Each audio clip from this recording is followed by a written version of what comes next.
Deus é bom. Vamos abrir nossas Bíblias em Mateus 5, no Sermão do Monte. Nós vamos falar hoje sobre a introdução às bem-aventuranças. Mateus 5. Nós voltamos ontem a falar sobre o Sermão do Monte. Sermão tão precioso que o nosso Senhor Jesus Cristo nos ensinou. Antes disso, eu queria convidar os irmãos a orarmos mais um pouco, pois os dias são maus, as lutas são muito intensas e com certeza é o Senhor que tem nos sustentado. Queria convidar os irmãos a orar junto comigo. Senhor Deus Todo-Poderoso, Criador do céu e da terra, oh Deus, o Senhor sabe, Senhor, como está o nosso coração nessa noite. Oh Deus, cheio de temores, cheio de aflições. Oh Pai, mas nós aprendemos na Tua Palavra que o Senhor é o nosso refúgio. Quando estamos em perigo, nós temos um lugar para onde ir. Nós aprendemos contigo também, Senhor Jesus, que o Senhor é a nossa fortaleza. Quando nos faltam as forças, Pai, o Senhor é aquele que nos enche com a força que vem do céu. Oh Deus, o Senhor é o nosso socorro bem presente, Senhor, na hora da angústia. Oh Deus, e nessa noite nós estamos aqui, eu estou, Pai, angustiado, aflito, Senhor. E confesso diante de Ti essa minha fraqueza, essa minha debilidade, Senhor. E eu peço que o Senhor me ajude na minha pouca fé, Senhor. Eu peço que o Teu Espírito Santo nessa noite abra os olhos do nosso entendimento, Pai. Oh Deus, nos dá, Senhor, uma visão da Tua glória, Pai. Uma visão do Teu Filho amado, Jesus Cristo, Senhor. Ó Senhor Deus, enche-nos com o Espírito Santo da promessa, Pai. Enche-nos, Pai, com a Tua graça. Enche-nos com o Teu consolo, com o Teu perdão, Senhor. Em nome de Jesus Cristo, Senhor. Nos enche do Espírito Santo, Pai. É o que eu Te peço nessa noite. Que o Senhor nos encha do Espírito Santo. Que o Senhor nos dê sabedoria, Senhor. A sabedoria do céu, que é pura, que é tratável, que é cheia de misericórdia e cheia de bons frutos, Senhor. Em nome de Jesus, amém e graças a Deus. Amém, irmãos. Nós estamos falando sobre o Sermão do Monte, o Sermão da Montanha, e nós começamos ontem vendo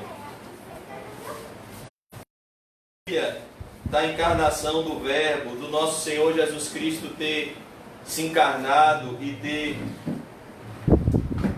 se revelado ao seu povo.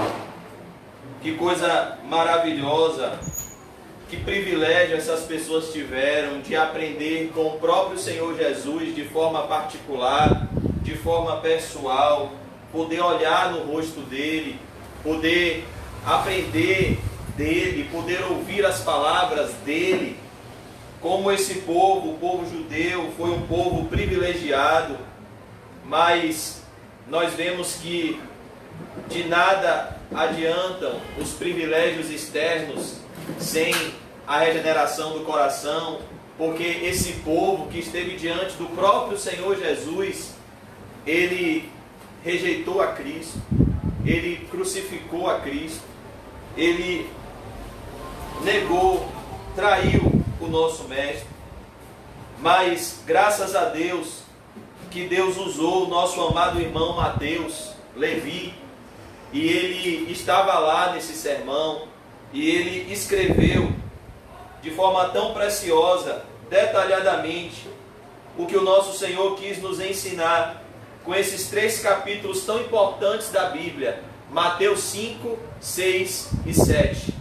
O Senhor Jesus conclui esse sermão enfatizando de forma tão poderosa a importância dele, que o Senhor Jesus compara a prática ou a ausência da prática destes ensinamentos aqui com a construção de uma casa, com a edificação. Ele vai dizer que aquele que ouve estes ensinos, o sermão do monte, e não pratica, ele irá assemelhá-lo a um homem insensato. Por que ele é um homem insensato? Porque ele está edificando sua casa sobre a areia. Ele está ouvindo, mas ele não está praticando. Então, quando vierem os testes reais, o que são esses testes reais? As provações da vida, as intempéries da vida, o momento da nossa morte. Todos nós, irmãos, iremos enfrentar esses testes reais. E se a nossa casa não estiver edificada sobre a rocha, aquele que ouve e pratica, não temos esperança de salvação. Por isso que esse sermão aqui é um sermão muito primoroso, a começar pela pessoa do pregador. Não é qualquer pregador que está pregando este sermão, é o próprio Deus que está abrindo a boca e falando conosco. Mateus 5, verso 1, a Bíblia diz assim: vendo Jesus as multidões. Perceba que maravilha, irmãos. Jesus ele estava diante de uma grande multidão, senhores, senhoras, jovens, crianças. Ele viu multidões. Aqui não fala de uma multidão no singular. Mateus descreve que vendo Jesus as multidões, ou seja, haviam muitas pessoas, havia um aglomerado de multidões. Jesus já estava sendo seguido pelos seus milagres, pelos seus sinais. Ele subiu ao monte, e nós falamos ontem a maravilha de Jesus ter subido ao monte e ter dado a ordem para que o seu povo se aproximasse, ao passo que Moisés, quando desceu do monte e trouxe o decálogo, deu a ordem, Deus deu a ordem para que o povo se afastasse, porque a lei de Deus gera medo no nosso coração, porque nós somos pecadores, mas Jesus Cristo é quem nos atrai com a sua graça maravilhosa para o perdão e para a reconciliação com Deus. Jesus Cristo aqui, ele não ordena que as pessoas se afastem, mas ele ordena que as pessoas se aproximem. Vinde a mim, todos vocês que estão cansados e sobrecarregados, e eu vos aliviarei. Tomai sobre vós o meu jugo, e aprendam de mim, que sou manso e humilde de coração, e encontrareis descanso para as vossas almas, porque o meu fardo é leve e o meu jugo é suave. Essas pessoas aqui estavam sendo convidadas ao descanso de Deus. E o descanso de Deus não é um dia da semana, o sábado.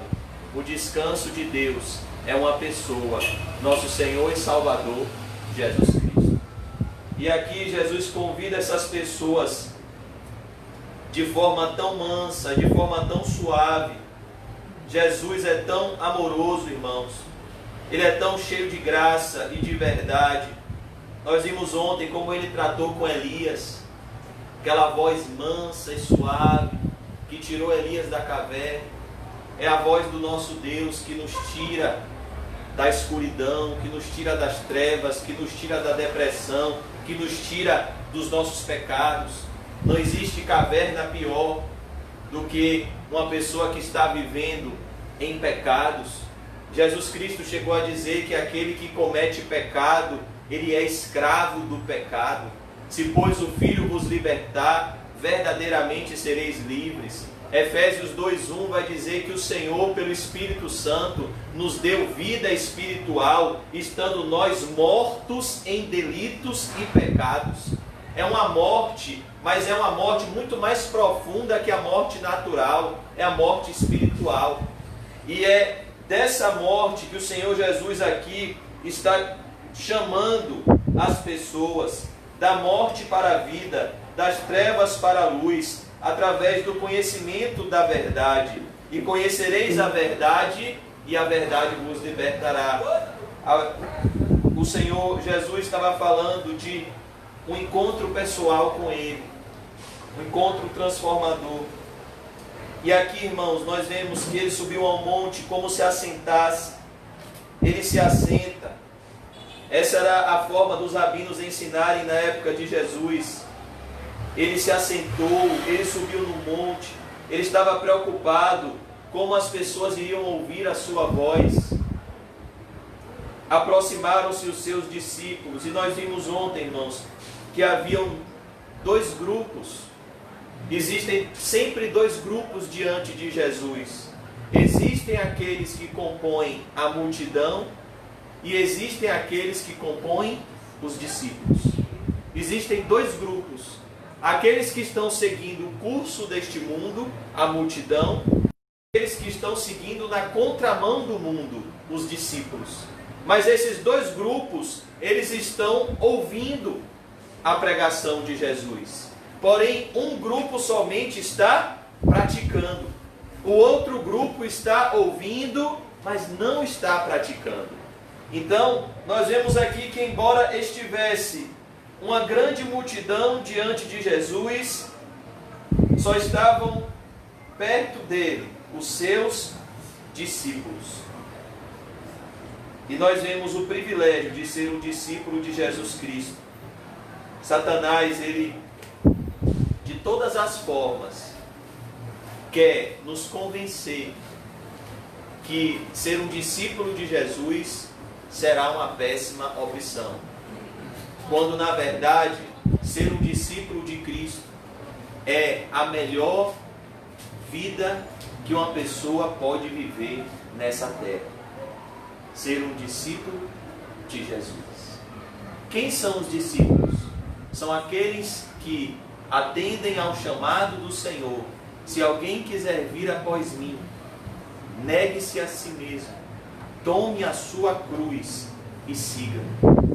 A ideia ali é: abandone a sua vida e venha viver a minha vida. Abandone a sua vontade e venha desfrutar da minha vontade, pois a minha vontade é boa, perfeita e agradável. A sua vontade é má, imperfeita e desagradável. Por isso que aqui ele diz: e ele passou a ensiná-los, dizendo. Então perceba aqui, irmãos, que maravilha. O nosso Senhor, Ele está aqui ensinando. O próprio Deus está aqui ensinando ao seu povo. Eu queria convidar os irmãos a abrirem em Jeremias 31. Uma promessa de Deus que se cumpre aqui na vida de Jesus. Jeremias 31, 31.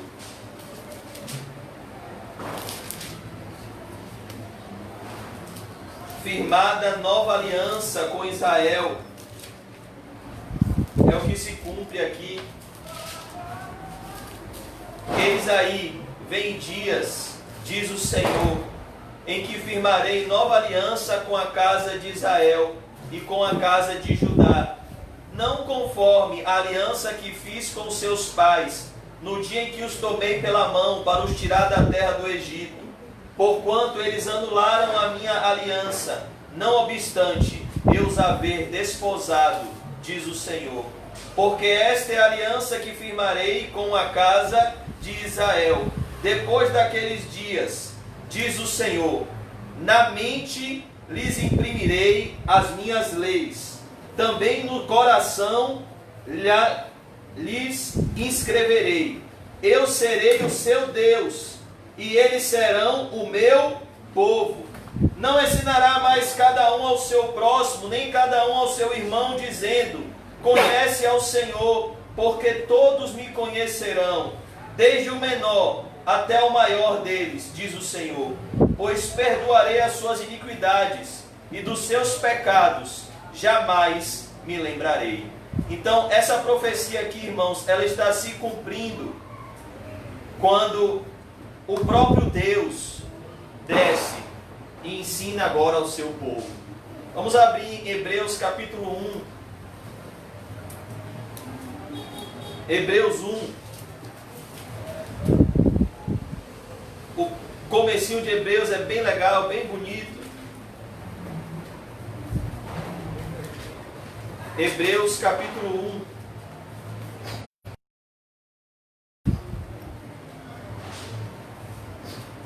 1. Hebreus 1, verso 1. Havendo Deus outrora falado muitas vezes e de muitas maneiras aos pais pelos profetas, nesses últimos dias nos falou pelo Filho. Olha quem está falando lá no Sermão do Monte. A quem constituiu herdeiro de todas as coisas, pelo qual também fez o universo. Ele que é o resplendor da glória e a expressão exata do seu ser. Que é que o escritor aos Hebreus está dizendo? Que Jesus Cristo é a exata expressão do ser de Deus. É a manifestação de todos os atributos de Deus em uma só pessoa. Por isso ele disse a Filipe: Filipe, quem vê a mim, vê o Pai. Quem olha para Jesus está olhando para o próprio Deus. Todas as coisas pela palavra do seu poder. Perceba, ele não só é o Criador, mas ele é o sustentador de toda a sua criação. Seu coração só bate porque Jesus controla. Seu olho só enxerga porque Jesus dá a retina para ele enxergar. Ele não é só o Criador, ele é o sustentador. O oxigênio só chega no nosso nariz porque Jesus está dando. Nele nos movemos, existimos e vivemos. Dele vem a respiração, fôlego de vida e tudo mais. Então o escritor aos Hebreus começa dizendo: sustentando todas as coisas pela palavra do seu poder, depois de ter feito a purificação dos pecados. Como ele fez essa obra de purificação de pecados? Ele derramou o seu sangue na cruz, pois sem derramamento de sangue não há remissão de pecados.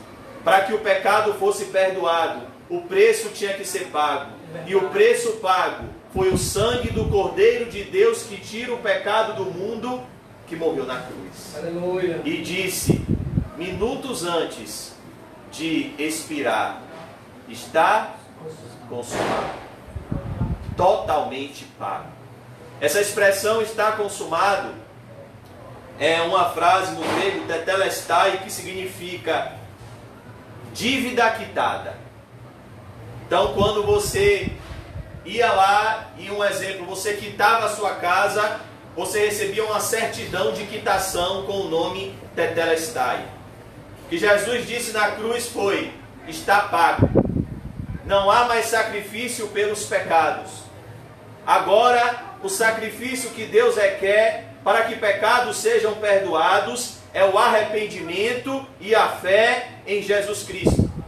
A palavra tetelestai também significa quando um pai dava uma ordem para o filho e o filho cumpria essa ordem. Por exemplo, o pai mandava o filho ir no mercadinho com a lista, como eu fui hoje, numa lista. Você vai no mercadinho, sua mãe vai lá: Ju, farinha de trigo, aipim. Rapaz, hoje foi uma guerra, eu esqueci o aipim. Tive que descer de novo com chikungunya para comprar o aipim. Então, quando o pai ou uma mãe dava uma ordem para um filho e dizia lá, fazia a lista, e o filho ia lá, quando ele trazia as compras e ele fazia o check-up, igual como Dona Ana faz: cadê, Ju? Tá tudo certinho? Farinha de trigo, tudo direitinho. Então, quando tá tudo certinho, aí o pai falava: tetelestai. Tá certo, meu filho. Obrigado pelo que você fez. Você me obedeceu. Então, quando Jesus disse na cruz, está consumado, ele disse, eu paguei por inteiro o preço dos seus pecados. E ele disse ao Pai, Pai, está completa a minha missão. Já posso voltar para casa. Por isso que, após ele dizer, está consumado na cruz, ele ergue os olhos aos céus. Esses são os últimos segundos do nosso Salvador na terra. E ele diz, Pai, em tuas mãos entrego o meu espírito. E tendo dito isto, expirou. Jesus morreu. Esse deveria ser o velório mais pranteado da história da humanidade. Porque foi um velório de um homem santo e justo, que jamais conheceu o pecado, mas que Deus o fez pecado na cruz por nós, para que nele fôssemos feitos justiça de Deus. Por isso o escritor aos Hebreus diz aqui, depois de ter feito a purificação dos pecados, essa é a obra do Evangelho, irmãos. O Evangelho não consiste em palavras, mas em poder. A grande questão aqui nessa noite é, se os seus pecados estão perdoados. Eu posso te dizer uma coisa, tudo está cooperando para o seu bem. Mas, se os seus pecados ainda não estão perdoados, abandone a tudo e busque de todo o coração olhar para Cristo, para que você tenha certeza que seus pecados são perdoados. Um pastor do passado disse, olhe, uma coisa é saber que Deus perdoa pecados, outra coisa é saber que Deus perdoou os seus pecados. É uma experiência pessoal que Jesus disse a Nicodemos que ele precisava passar. Que experiência era essa? Novo nascimento. Quem não nascer de novo não pode ver o reino de Deus. Quem não nascer da água e do Espírito não pode entrar no reino de Deus. É necessário nascer de novo. Assentou-se à direita da majestade nas alturas. Ó, Jesus está onde? No Sermão do Monte ele está onde? Assentado, ensinando. Mas ele, que é o Rei dos Reis e o Senhor dos Senhores, assentou-se em outro momento. Que momento é esse? No momento em que ele chegou em casa, após ele ter ressuscitado e ascendido aos céus. O Rei da Glória. O Salmo 24 fala da chegada dele em casa. Levantai, ó portas, as vossas cabeças. Levantai, ó entradas eternas, que entrará o Rei da Glória. Quem é esse Rei da Glória? O Senhor poderoso, poderoso nas batalhas. Levantai, ó portas, as vossas cabeças. Levantai, ó entradas eternas, que entrará o Rei da Glória. Quem é esse Rei da Glória? O Senhor dos Exércitos. Ele é o Rei da Glória. E ele se assenta aonde? À destra de Deus Pai. E ele está onde agora? Qual é a data de hoje? 23 de junho de 2020. Ele continua lá. A cruz está vazia. O sepulcro está vazio. Está lá em Israel até hoje. O túmulo de Jesus vazio. Mas o trono está com a presença dele até hoje. O trono dele continua lá. Continua com a habitação dele. Ele está no seu alto e sublime trono. E o que ele faz, irmãos? Ele vive a interceder por nós. Você acredita que Jesus existe? É uma pergunta tão simples, né? Às vezes para a gente aqui que é crente, que está na igreja, professa a fé cristã, é uma pergunta tão simples. Será que a gente acredita mesmo que Jesus existe? de todo o coração? Será que a gente acredita que Ele está cumprindo o que Ele disse que Ele iria cumprir? Eu estarei com vocês todos os dias, até a consumação dos séculos. Será que a gente acredita, irmãos, de verdade, que Jesus existe?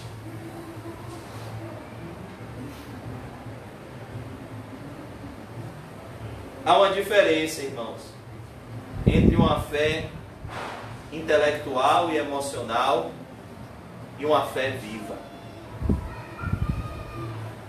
Assentou-se à direita da majestade nas alturas, tendo se tornado tão superior aos anjos, quando herdou mais excelente nome do que eles. Jesus é o nome que está acima de todos os nomes. Sobre o nome de Jesus, todo joelho se dobrará, e toda língua confessará que Ele é o Senhor. Não há ninguém que vai fugir do encontro com Jesus. Por isso que eu queria convidar os irmãos a voltarem ao Sermão do Monte, Mateus 5.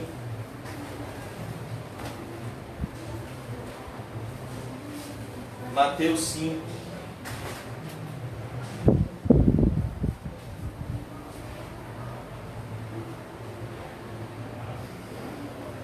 Ele passou a ensiná-los. Jesus está ensinando. Ele disse: aprendei de mim, que sou manso e humilde de coração, e então encontrareis descanso para as vossas almas, porque o meu fardo é leve, o meu jugo é suave. E ele passou a ensiná-los dizendo: bem-aventurados os humildes de espírito, porque deles é o reino dos céus. Bem-aventurados os que choram, porque serão consolados. Bem-aventurados os mansos e humildes, ou humildes, porque herdarão a terra. Bem-aventurados os que têm fome e sede de justiça, porque serão fartos. Bem-aventurados os misericordiosos, porque alcançarão misericórdia. Bem-aventurados os limpos de coração, porque verão a Deus. Bem-aventurados os pacificadores, porque serão chamados filhos de Deus. Bem-aventurados os perseguidos por causa da justiça, porque deles é o reino dos céus. Bem-aventurados sois quando por minha causa vos injuriarem e vos perseguirem, e mentindo disserem todo o mal contra vós. Regozijai-vos e exultai, porque é grande o vosso galardão nos céus, pois assim perseguiram os profetas que viveram antes de vocês. Amém, irmãos? Em primeiro lugar, o que o Senhor Jesus quer fazer com essa primeira porção do Sermão do Monte? Essa é a primeira porção do Sermão da Montanha. Aqui ele está mostrando que, como o rei do reino de Deus, ele já havia se declarado como o rei do reino e apresentado o que o ser humano precisa para ingressar neste reino: arrependimento e fé. Ele disse: é chegado o tempo, arrependei-vos, porque é chegado a vós o reino de Deus. Agora ele está mostrando quem são os súditos deste reino. A primeira porção do Sermão do Monte é mostrar, o propósito da primeira porção do Sermão do Monte é mostrar quem é o público-alvo do Sermão do Monte. Quem é o público-alvo do Sermão do Monte?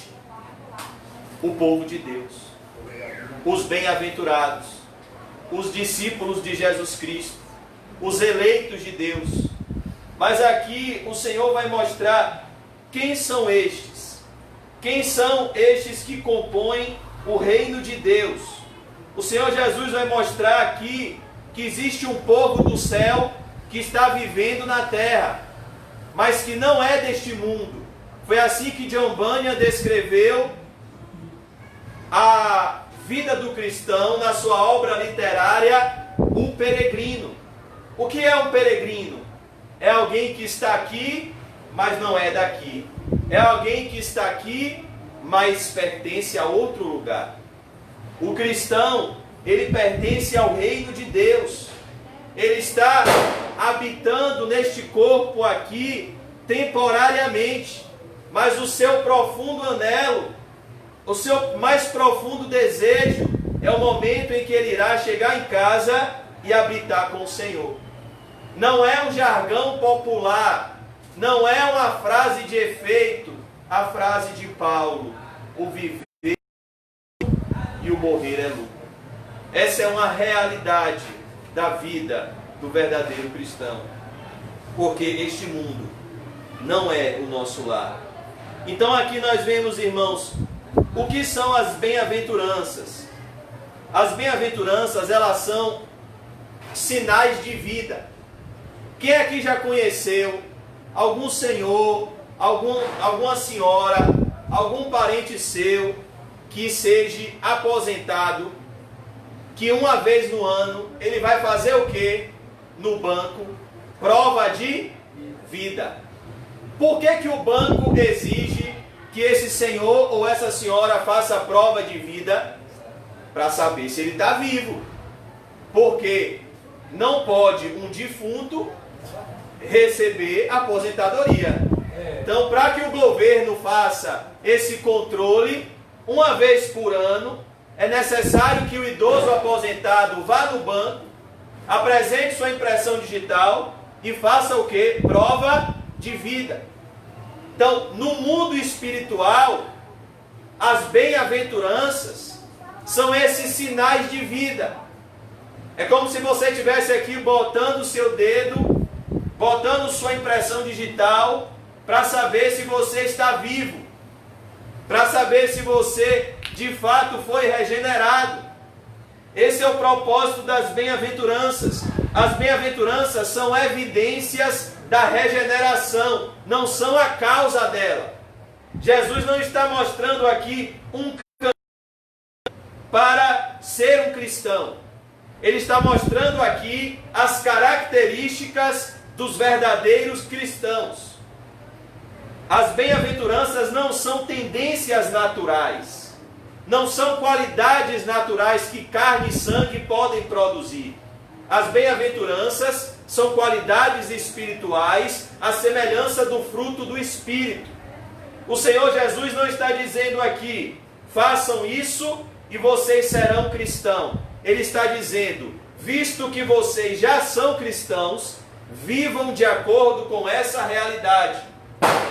Importante ressaltar também que as bem-aventuranças são como fruto do Espírito. É um gomo junto. Não é, por exemplo, você não pode ser pobre em espírito e não ser limpo de coração.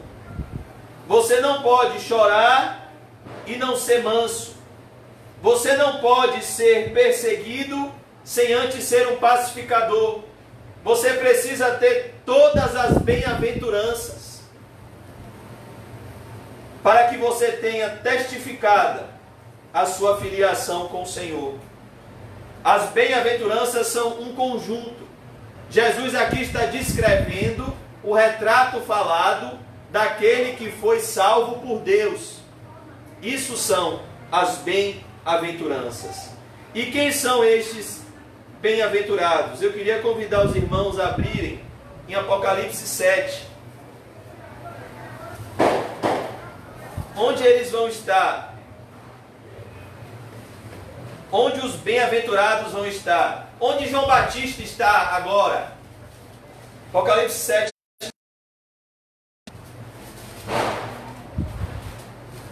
Onde estão os bem-aventurados que já viveram antes de nós? E onde estarão os bem-aventurados que estão vivendo e que ainda irão viver neste mundo? Apocalipse 7, 9. O mundo hoje comemora, né, essa festa diabólica. Herodes comemorou a morte de João Batista. Mas João Batista está aqui, ó, em Apocalipse 7, 9. Depois destas coisas vi E eis uma grande multidão, que ninguém podia enumerar, de todas as nações, tribos, povos e línguas. E diante do Cordeiro, vestidos de vestiduras brancas, com palmas nas mãos, e clamavam em grande voz, dizendo: ao nosso Deus, que se assenta no trono, e ao Cordeiro pertence a salvação.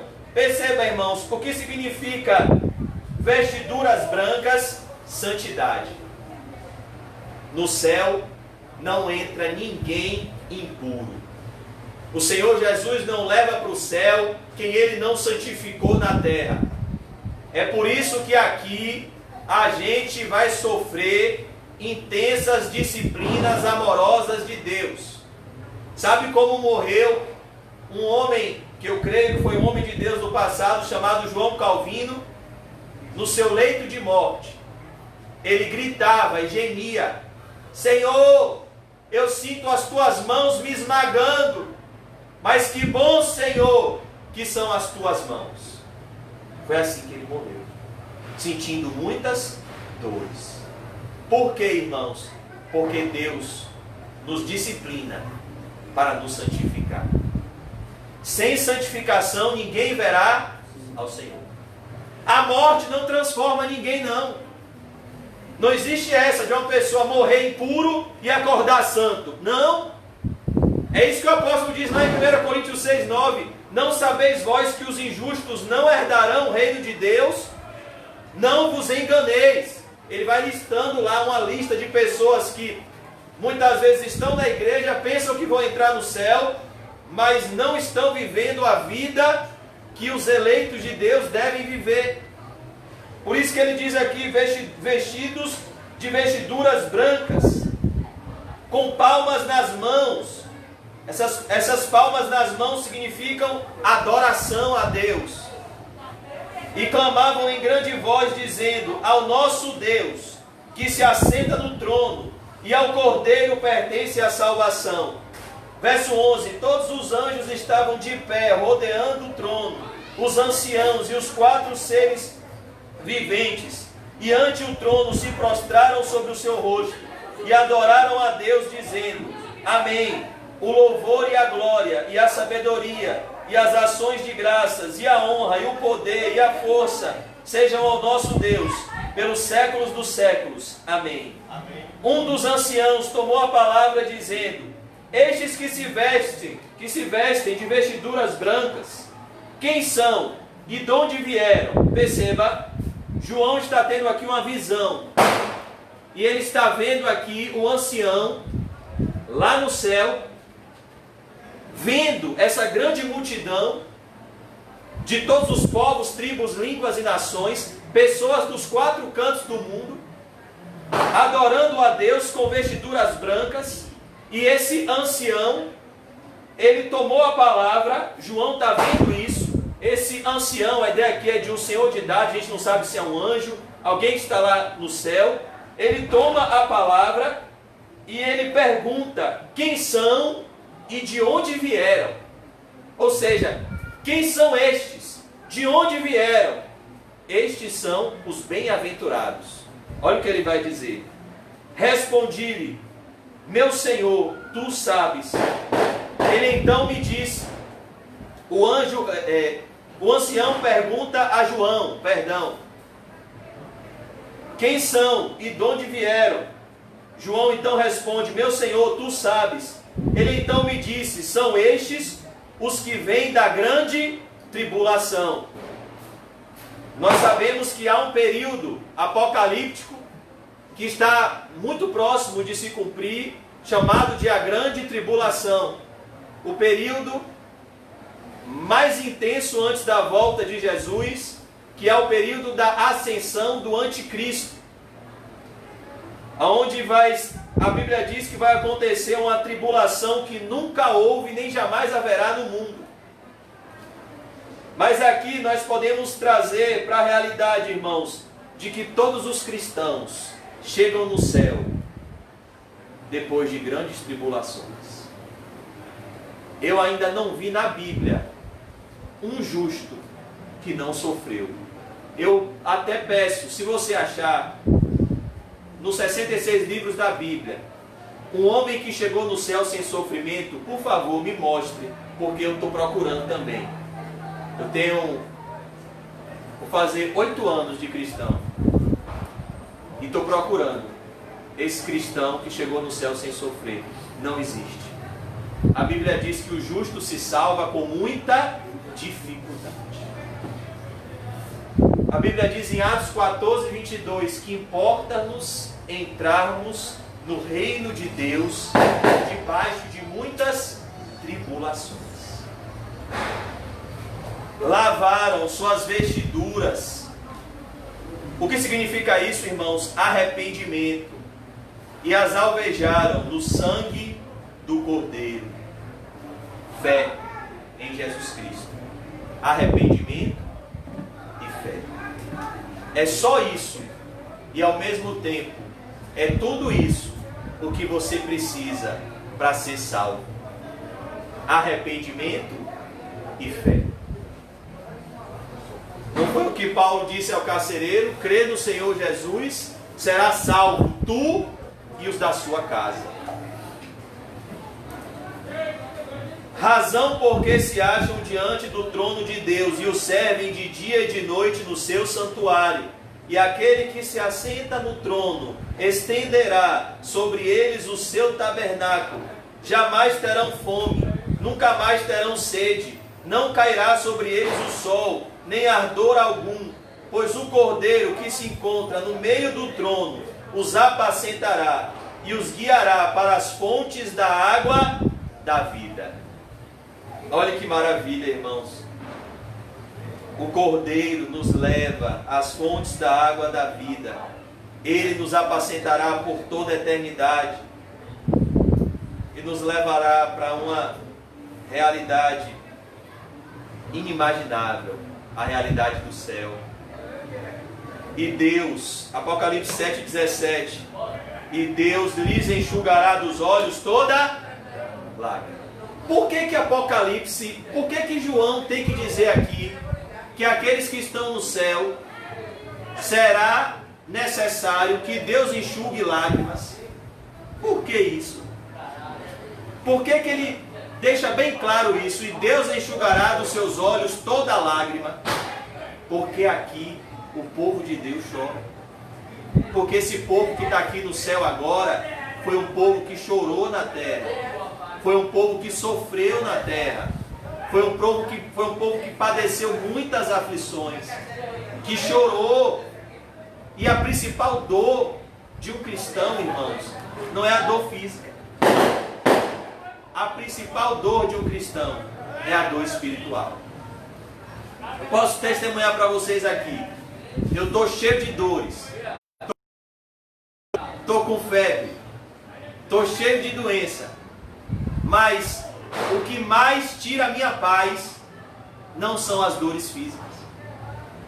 São as dores espirituais.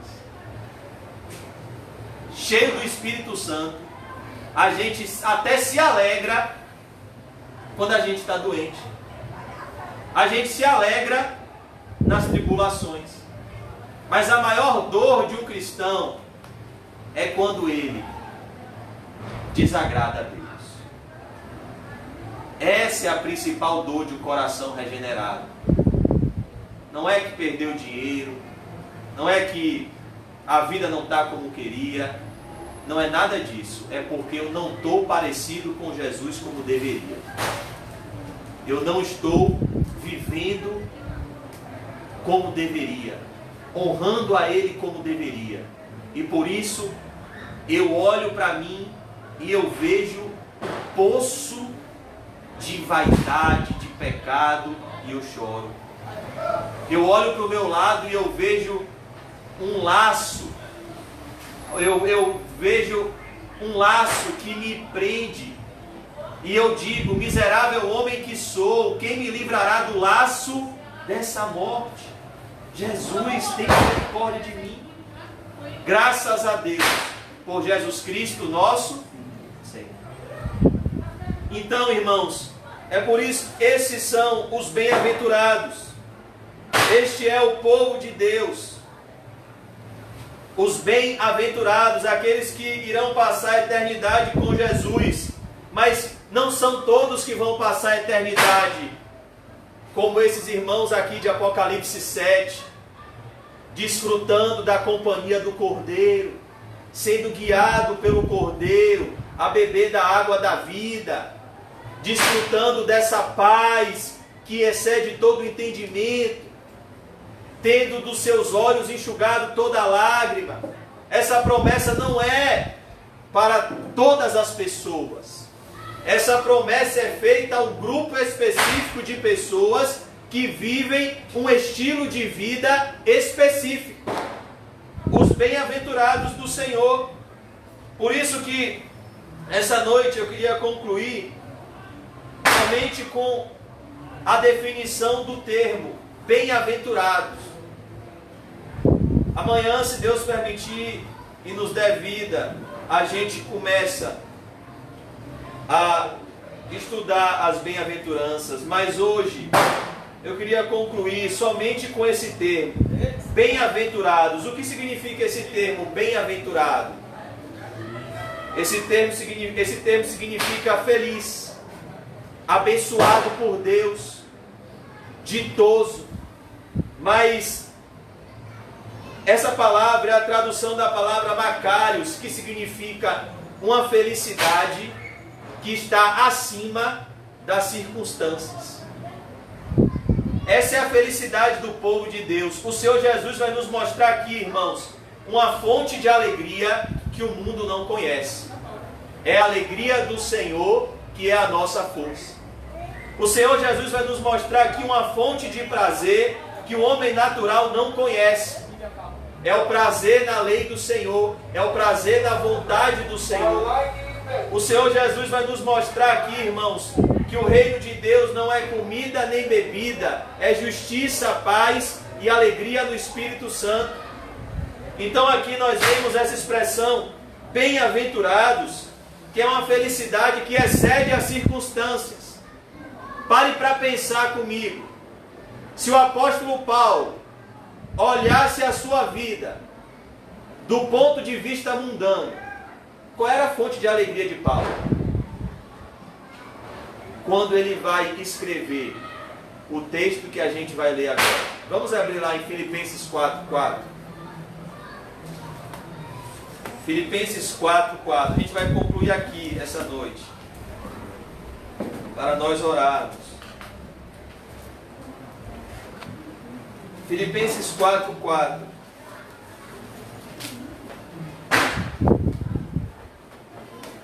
Rapaz, Henrique tá bonito hoje, viu? Rapaz, parecendo um príncipe. Esse Henrique é Deus purinho, viu? Filipenses 4:4. Olha o que a Bíblia diz, irmãos. Alegrai-vos sempre. Outra vez vos digo. Alegrai. Sei porquê, mas eu lembro de Paulinho. Esse é o versículo de Paulinho. Acho que eu vou falar com o irmão Marcelo para procurar uma camisa com esse versículo. E comprar um guarda-roupa só para ele. Alegrai-vos sempre no... Outra vez digo, alegrai-vos. Às vezes você pergunta para Paulinho, e aí Paulinho, como é que foi o dia? Ele foi bênção. Alegrai-vos, irmãos, sempre no Senhor. Outra vez digo, alegrai-vos. Que alegria é essa, irmãos? A alegria do Espírito Santo. É uma alegria sobrenatural. Sabe como Paulo estava aqui? Sabe quem era a companhia de Paulo? Os ratos, as algemas, cocô, porque Paulo não tinha condições de fazer suas necessidades fisiológicas de uma forma humana. Na época de Paulo não tinha os direitos humanos. Você vai numa cadeia hoje, os presos eles são tratados de uma forma totalmente diferente como eles eram tratados na época de Paulo, há 2000 anos atrás. Paulo está aqui e ele não tinha uma família para cuidar dele. ele estava só, provavelmente doente, sozinho, preso. Não somente preso, mas preso como um homem perigoso, preso como um criminoso. E ele nos mostra aqui qual é a alegria dos bem-aventurados. Alegrai-vos sempre no Senhor. Outra vez digo, alegrai-vos.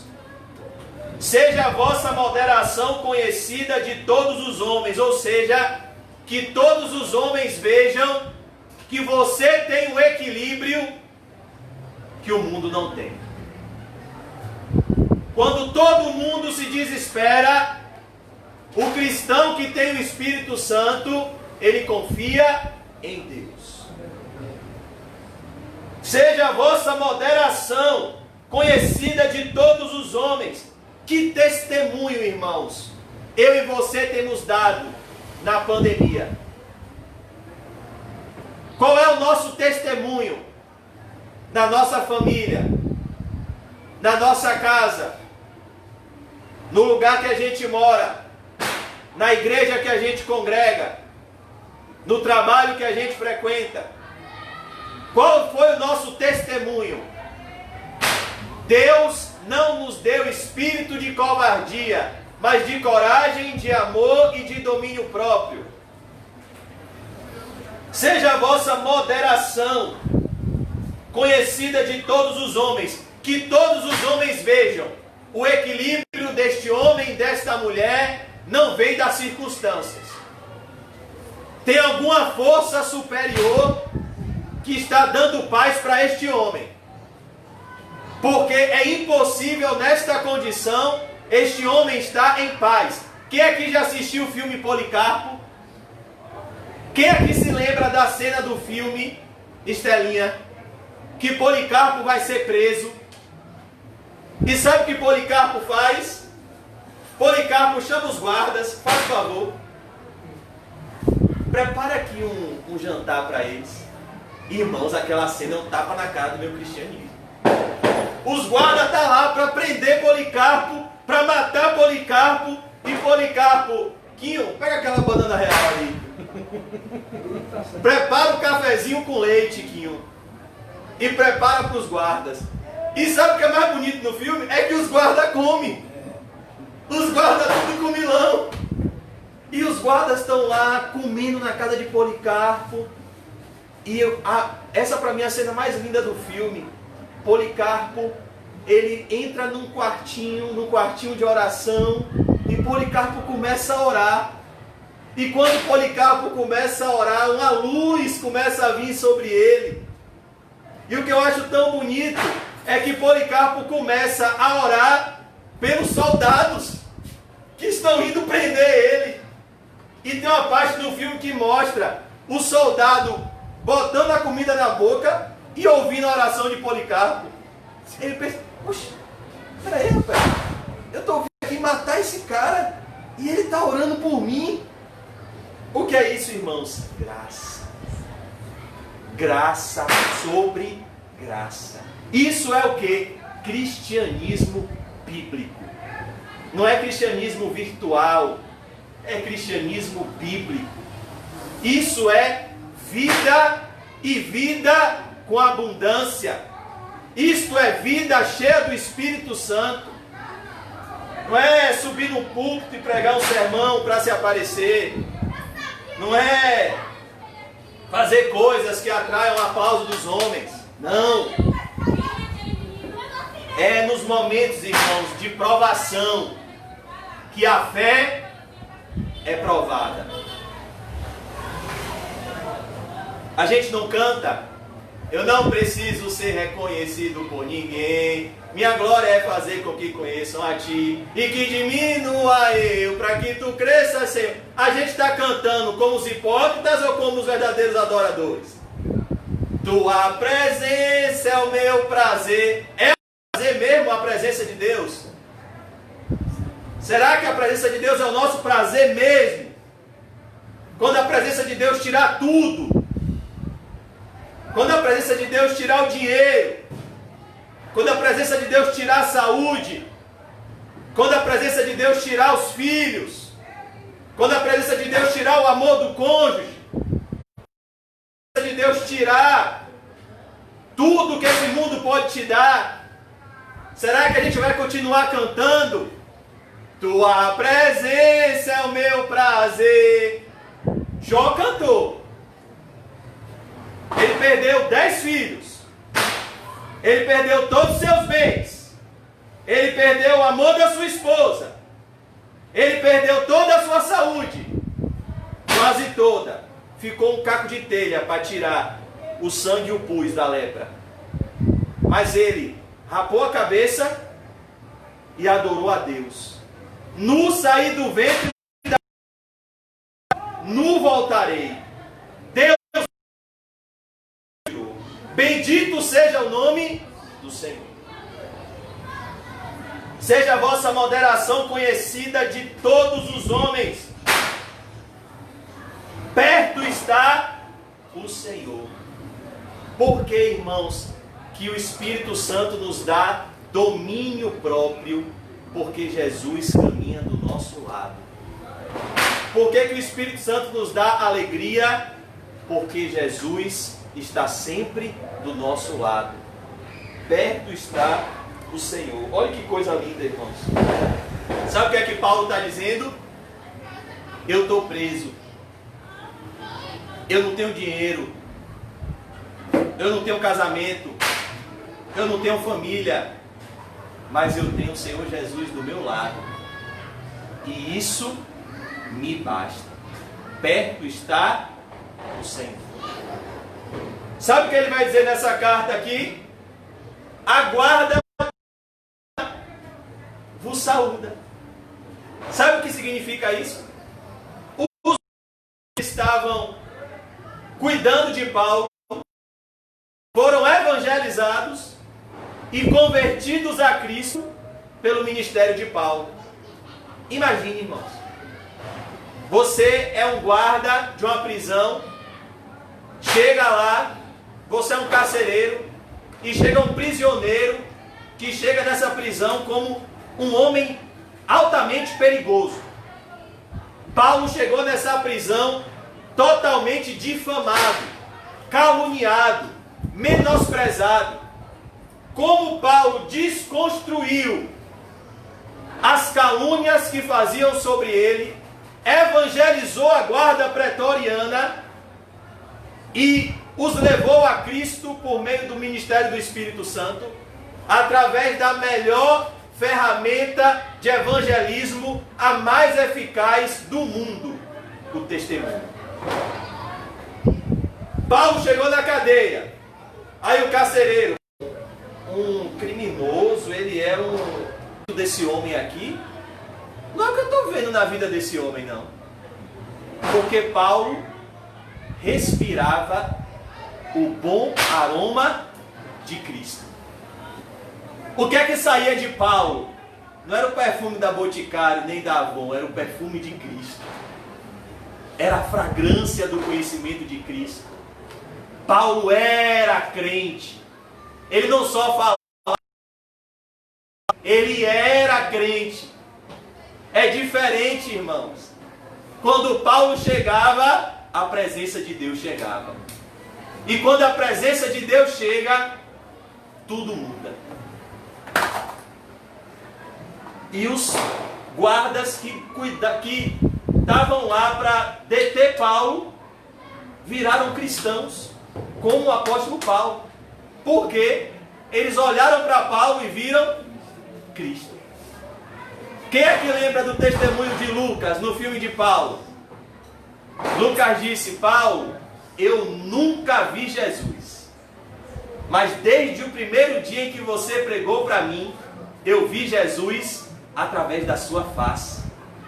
Olha que coisa linda. Paulo manifestava Cristo.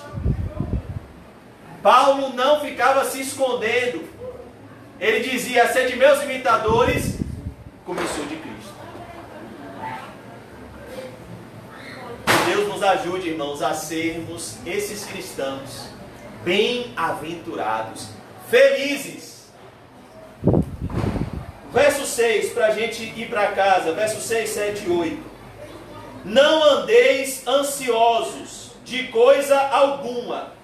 Amados irmãos, o que Paulo está dizendo aqui não é um conselho, é uma ordem. O que Paulo está dizendo aqui é que a ansiedade, não somente, eu estou pregando para mim, viu irmãos? Para mim também. A ansiedade não somente ela é prejudicial ao nosso bem-estar, mas o problema da ansiedade não é só que ela prejudica o nosso bem-estar. Todo ímpio é preocupado com ansiedade. Quase todo ímpio hoje vai no psiquiatra, vai no psicólogo. O problema central para o cristão diante da ansiedade não é que ela prejudica o meu bem-estar ou que ela tira o meu sono. O centro da vida do cristão não é ele mesmo, é Jesus. E o problema da ansiedade não é que ela me prejudica, é que ela ofende a Jesus. O problema da ansiedade não é que a ansiedade é prejudicial, é que a ansiedade é pecado. E a palavra ansiedade, no original grego, no sentido etimológico da palavra, sabe o que significa? Apertar o pescoço. O que é um ser humano ansioso? É alguém que está, no etimológico da palavra, com o pescoço sufocado. É alguém que está preocupado antecipadamente com algo que ele julga que vai acontecer. O que é a preocupação? Você está se ocupando antecipadamente com algum problema que você criou na sua mente. Aí quando esse problema chega, suas forças já foram esgotadas, porque você já está pensando no outro problema que você criou na sua mente. Aí você fica o tempo todo sem forças, porque a ansiedade está sempre te derrubando, me derrubando. Porque você está estrangulado, preocupado antecipadamente com coisas que você nem sabe se vai acontecer. E se elas vierem a acontecer, você está se preocupando antes do tempo. Porque como forem os teus dias, assim será a tua força. A cada dia o seu próprio mal. Então a ansiedade, irmãos, ela é pecado. E eu não quero ser legalista. Eu não quero jogar um fardo pesado em vocês. Mas na pandemia, a ansiedade não deixa de ser pecado. Não deixou de ser pecado. Jesus está voltando e a ansiedade não vai deixar de ser pecado. Os dias irão piorar e piorar muito, e a ansiedade não vai deixar de ser pecado. Não andeis ansiosos. Olha o que ele diz. Não andeis ansiosos de coisa alguma. De coisa alguma, não há motivo para se andar ansioso. Em tudo, olha que coisa, irmãos, em tudo, porém, sejam conhecidas diante de Deus as vossas petições, pela oração e pela súplica, com ações de graças. Olha o que ele está dizendo, irmãos, em tudo, em tudo. A ideia aqui, irmãos, é de uma vida de oração. Quem aqui se lembra, quando você era pequeno, e você estava caminhando com seu pai, com sua mãe, às vezes seu pai e sua mãe te pegavam na escola, e aí você tinha prazer, seu pai tinha prazer, sua mãe tinha prazer de ouvir você contar como foi seu dia na escola. E aí, me conte tudo. E você, olha, minha mãe, o dia foi assim, o dia foi assado. É o que Paulo está dizendo aqui, em tudo. Você não precisa esconder nada de Jesus. Jesus conhece você mais do que você conhece a você mesmo. Então, para que esconder algo dele? Sabe, irmãos, eu fico indignado comigo mesmo.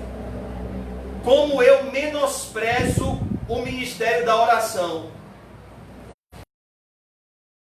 Uma vida e não tem os olhos abertos para o privilégio de orar.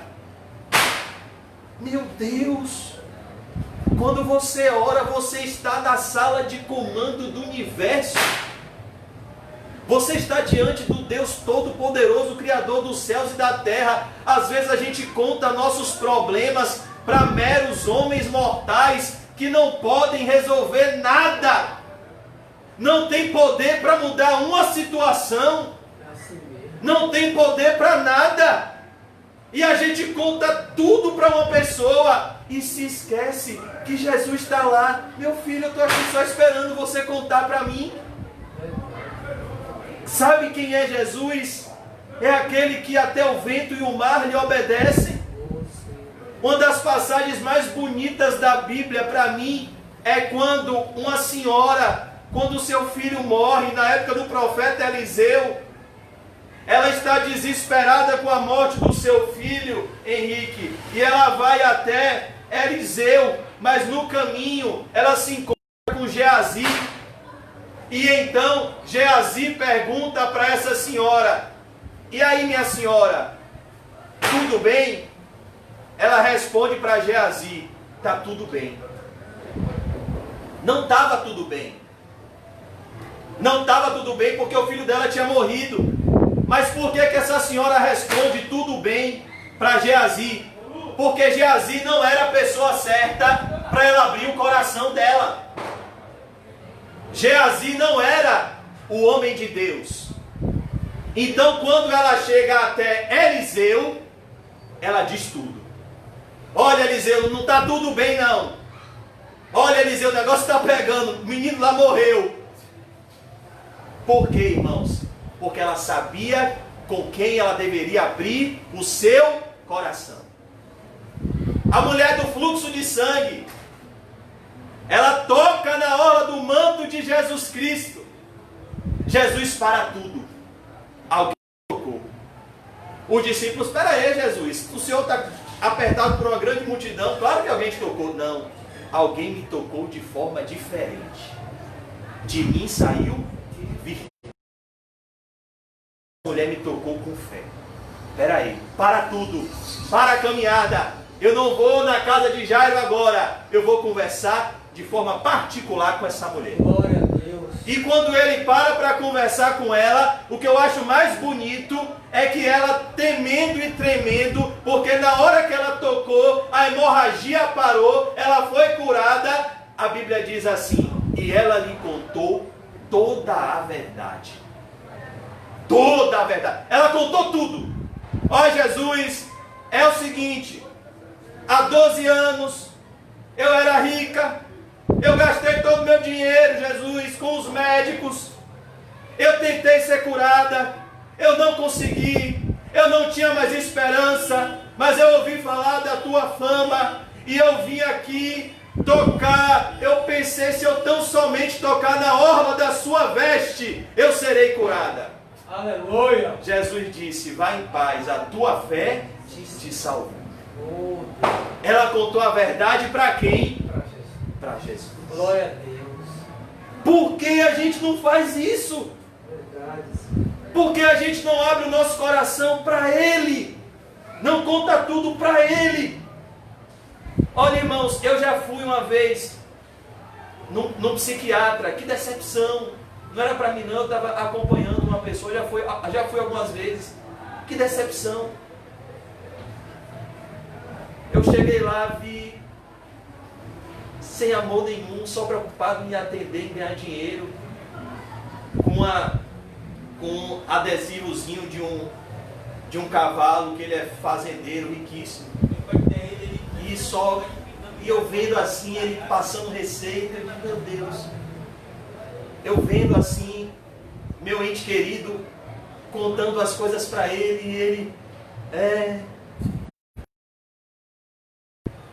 bora, o cheque, R$300, bora. Para quê? Cura o quê? Pode até dar um paliativo, mas a cura verdadeira da alma só Jesus pode dar, irmão. Por isso que eu tenho cada vez mais tido cuidado com quem eu abro meu coração. E tenho sido cada vez mais impulsionado a ter uma vida de oração. Porque você pode contar tudo para Jesus. Você pode contar tudo. Jesus é médico, é psiquiatra, é tudo que você pensar. No seu quarto em secreto, você pode contar para ele tudo. Jesus, eu estou com a unha encravada, Jesus. Está me deixando ansioso. Ô Jesus, eu tenho que pagar essa conta. Está me deixando ansioso. Ah, não, mas o Senhor não vai ter prazer de ouvir você falando detalhe por detalhe. Tem sim. Ele tem prazer de comunicar-se com os seus filhos. Como foi que Jesus nos ensinou a oração modelo? Pai Nosso. Todos aqueles que são guiados pelo Espírito de Deus, estes são filhos de Deus. E olha o que Paulo diz: e não recebestes o espírito de temor, de assombro, mas vocês receberam um espírito que clama, Abba, Pai. O que é Abba, Pai? Paizinho querido, socorro. A ideia ali é de alguém que tem intimidade. O Espírito Santo, irmãos, nos leva a essa vida de oração. Paizinho querido, está doendo. Paizinho querido, me ajude. Às vezes a gente pensa que Deus não é carinhoso com os seus filhos. Ô irmãos, se um pai humano, se uma mãe humana pode chamar Ju, imagine o Pai Celestial. Como é que um Pai Celestial chama o seu filho? Como foi que o Pai Celestial recebeu o filho pródigo? Ele recebeu como o filho pródigo? Jururu? Não! Quanta ternura, quanto amor na parábola do filho pródigo. Mata o novilho cevado, põe anel no dedo, sandália nos pés, traga a melhor roupa, dá um banho nele, e antes de dar um banho, eu abraço ele mesmo fedido, para mostrar o meu amor, e que a festa nos céus quando um pecador se arrepende. Deus é bom, irmãos. Deus existe. Que desespero. Porém sejam conhecidas, é o que Paulo diz aqui, sejam conhecidas, mostre a ferida, exponha a ferida. Jesus, eis-me aqui, aqui minha dor, aqui meu problema, aqui Jesus, eu estou aqui, ó Jesus, ó, olha eu aqui, tem misericórdia de mim que sou um pecador, ó Jesus, diante de Deus. Não é diante dos homens, não. É diante de Deus em secreto, no seu quarto.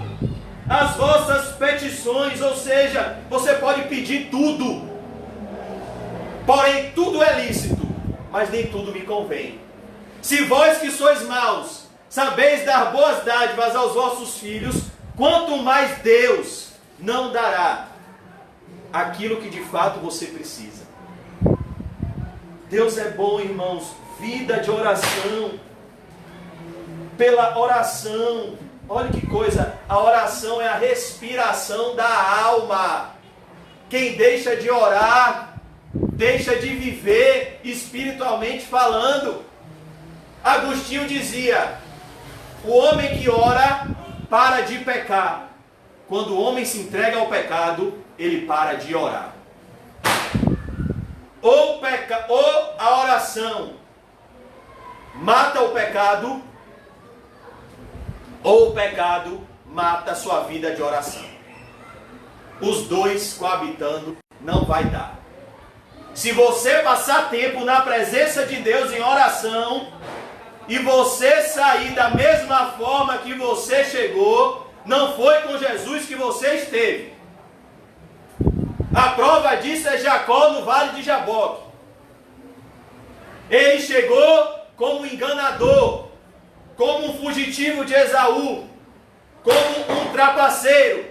Como foi que Jacó saiu do vale de Jaboque após lutar com Deus em oração? Manco, mas com um novo caráter e um novo nome, Israel. Porque lutaste com Deus, Jacó, e prevaleceste. E até hoje, o nome de um país leva o nome dele. A nação de Israel. Por quê? Por causa da oração. A Bíblia diz lá em Oséias 12:4 que enquanto Jacó orava e lutava com o anjo, a Bíblia diz que Jacó chorava muito. Oração não é, irmãos, brincadeira, é um momento sério. Porque o Espírito nos assiste em nossas fraquezas, porque não sabemos orar como convém, mas o Espírito, ele intercede por nós com gemidos inexprimíveis. E é segundo a vontade de Deus que ele intercede pelos santos. Pela oração e pela súplica. Pela súplica. Você tem alguém doente? Suplique. Você tem algum ente querido que não é cristão? Suplique. Você tem causas diante de Deus? Suplique. Ore. Suplique. Nós estamos orando pelo nosso pastor. Quanto tempo a gente tem orado por ele? A gente tem suplicado por ele? A gente tem batalhado em oração pela vida dele? Se é que a gente está orando pela vida dele de fato. Se é que a gente ama ele de verdade, como Jesus quer que a gente ame. Com ações de graças. Olha que coisa, irmãos. Com ações de graças. Gratidão. Ah, eu estou orando, mas eu estou um poço de amargura. Está orando não, viu? Com Jesus você não está. Ah, eu estou orando, mas eu estou um poço de mágoa. Se eu ver, o veneno da serpente desce. Eu disse que perdoei. Mas se eu ver, chega o veneno e escorre aqui. Da anaconda. Ô irmão, não. Isso não é oração não. Por quê? Porque se o coração está sujo, não tem comunhão com o Pai. Perdoar nossas dívidas, assim como nós perdoamos aqueles que nos têm ofendido. Spurgeon dizia: aquele que ora o Pai Nosso sem perdoar, está orando uma sentença contra si mesmo. Sim, você está orando. Se eu não perdoar, eu não sou perdoado. E você não perdoa. Por isso ele diz aqui, com ações de graças, deixa a amargura lá. Fulano está falando mal de você. Deixa falar. Fulano quer o seu mal. Deixa querer. Deixa. Sobretudo se deve guardar. Guarda o seu coração. Guarda o seu coração. Por se multiplicar a maldade, o amor de muitos vai se esfriar. Mas quando a maldade chegar em você, deixa ela lá. Coloca o escudo da fé. Coloca a paz de Deus. Coloca a vida de oração. No que depender de vós, tem de paz com todos. Lá, deixa ficar com raiva. Deixa. O que importa é o que Deus pensa da gente. Com ações de graça. Olha que coisa, irmão. Ações de graças. O irmão Paulinho louvou aqui. Eu te agradeço, meu Senhor. Verso 7. E a paz de Deus. Eu não vou nem ler o verso 8 por causa do horário, irmãos. E a paz de Deus. Você já experimentou essa paz? A paz de Deus. Que paz é essa, irmãos? É uma paz sobrenatural. É a paz de Deus. E a paz de Deus. Que é paz, quietude, serenidade, refrigério na alma. E a paz de Deus. Isso aqui, irmãos, é sobrenatural. Olha o que ele vai dizer, que excede todo o entendimento. Há duas partes no Novo Testamento que a Bíblia fala de algo que excede o entendimento. A primeira, quando Paulo ora pelos Efésios, para que os Efésios procurem que Paulo orava e se colocava de joelhos diante de Deus Pai, para que os cristãos em Efésio, eles procurassem compreender qual era a largura, a altura, o comprimento e a profundidade do amor que Jesus sente por eles.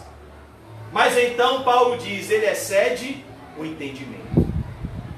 O amor de Deus excede o entendimento. E aqui ele vai dizer que a paz de Deus excede todo o entendimento. É a paz do Espírito Santo, irmãos. Ela guardará.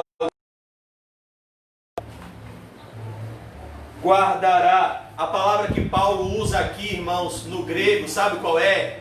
É a mesma palavra que ele está usando, que é um termo militar.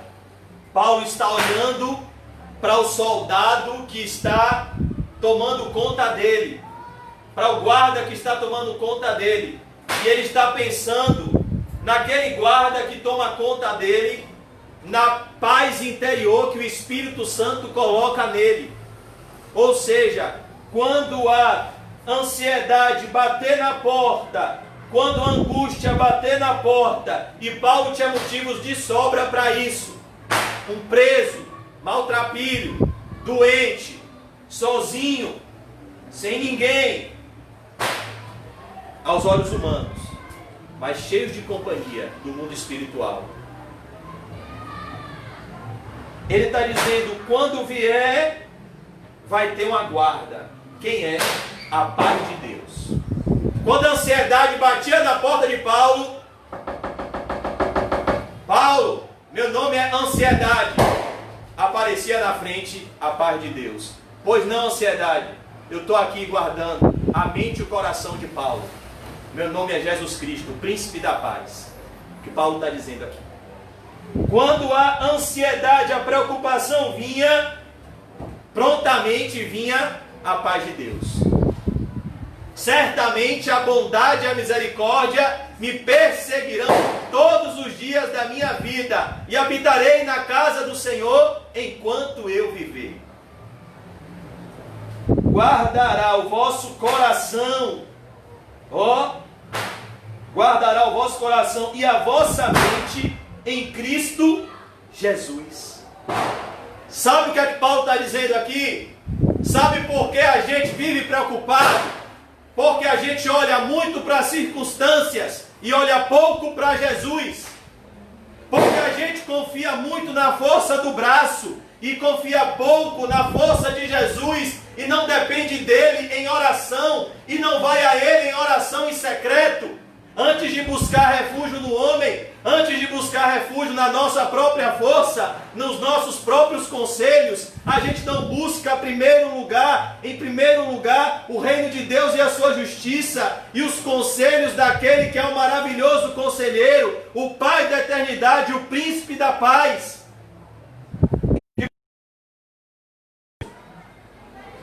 A gente se esquece quem foi que chamou a gente. A gente se esquece quem é o nosso Deus. Chega um problema e a gente é como Pedro. Senhor, olha a força do vento. Ai meu Deus, naufragou. Aí a gente olha para Jesus. Salva-me, Senhor. E Ele nos levanta. É o que Paulo está dizendo aqui. Não olhe para a circunstância. Olhe para Jesus. Eleva os meus olhos para os montes. De onde virá o meu socorro? O meu socorro vem do Senhor que fez o céu e a terra. Guardará o vosso coração e a vossa mente, irmãos, em Cristo Jesus. Eu queria concluir hoje convidando você a lançar sua ansiedade sobre Jesus. Lance sua ansiedade hoje aos pés de Jesus. Faça como a mulher do fluxo de sangue. Conte a Ele toda a verdade. Não se preocupe com o dia de amanhã. Viva cada dia o seu próprio mal. Apresente a sua vida a Jesus hoje. Conte a Ele os seus problemas. Conte a Ele os seus pecados. Conte a Ele o que perturba a sua paz. Conte a Ele os seus medos. Conte a Ele as suas dificuldades. Conte a Ele os seus anseios. Conte a Ele os seus desejos. Conte a Ele tudo. Conte tudo para Jesus. Antes de conversar com um ente querido, antes de conversar com o irmão da igreja, antes de conversar com a pessoa, conte tudo para Jesus. Abra-se diante dele, porque nele você pode confiar. Ele jamais irá te decepcionar. Jesus é indecepcionável. Não tem ninguém que pode testemunhar que foi até Jesus e se decepcionou. Quem veio a Jesus com coração humilde não saiu de mãos vazias, porque Deus existe aos soberbos, mas aos humildes Ele concede graça sobre graça. Não deixe de fazer isso nessa noite. Vá até Jesus. E Ele disse: o que vem a mim, de maneira nenhuma eu lançarei fora. Vamos orar. Senhor Deus, eu confesso diante de Ti, meu Senhor, as minhas fraquezas. Oh Deus, as minhas angústias. Confesso diante de Ti, Senhor, os meus pecados, Senhor. Oh Senhor, hoje eu tive pensamentos que não Te agradou, Pai, que não vieram do Teu coração, Senhor. Oh Deus, me ajude a confiar mais em Ti, a depender mais de Ti em oração, Pai. Eu preciso, Senhor, cultivar mais uma vida em secreto contigo, Senhor. Oh Deus, criamos tantas expectativas nos homens, frustrados, meu Deus. Por que não cultivamos a comunhão com o Senhor que deveríamos? Oh Pai Santo, mas nos leva nessa noite a contar tudo para Ti e a confiar somente em Ti, pois aqueles que esperam no Senhor não se cansarão. O Senhor renovará suas forças. O Senhor dará asas como de águias. Oh Pai, nos dá essa força que vem de Ti. Nos dá, Senhor, essa comunhão em secreto contigo. Em nome de Jesus, Senhor, nos leva a uma vida de oração, Pai.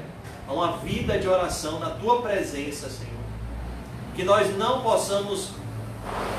venhamos a orar pela nossa congregação, pelos nossos enfermos, pelo nosso pastor, só na hora do culto, não. Aqui na frente de todo mundo, não, Senhor. Mas que possamos estar no nosso dia a dia em secreto, orando e vigiando, orando uns pelos outros, Pai. Com um coração sincero, na certeza de que a súplica de um justo pode muito em seus efeitos. É o meu pedido nessa noite, que o Senhor nos dê uma vida de oração e momentos contigo em oração, Pai. Oração verdadeira, Senhor, pois aquele que tapa os seus ouvidos para a lei de Deus, até sua oração é abominável. Oração que procede de um coração arrependido e não a oração de um fariseu, Senhor. Nos dá nessa noite essa vida de oração. É o que eu te peço, te agradeço. Em nome de Jesus, amém. Graças a Deus. Amém, amém, irmãos. Vamos buscar essa bem-aventurança, ser bem-aventurados. Amém. Uma felicidade que está acima da circunstância. Feliz é a nação cujo Deus de Israel é o Senhor. Amém. Vamos orar.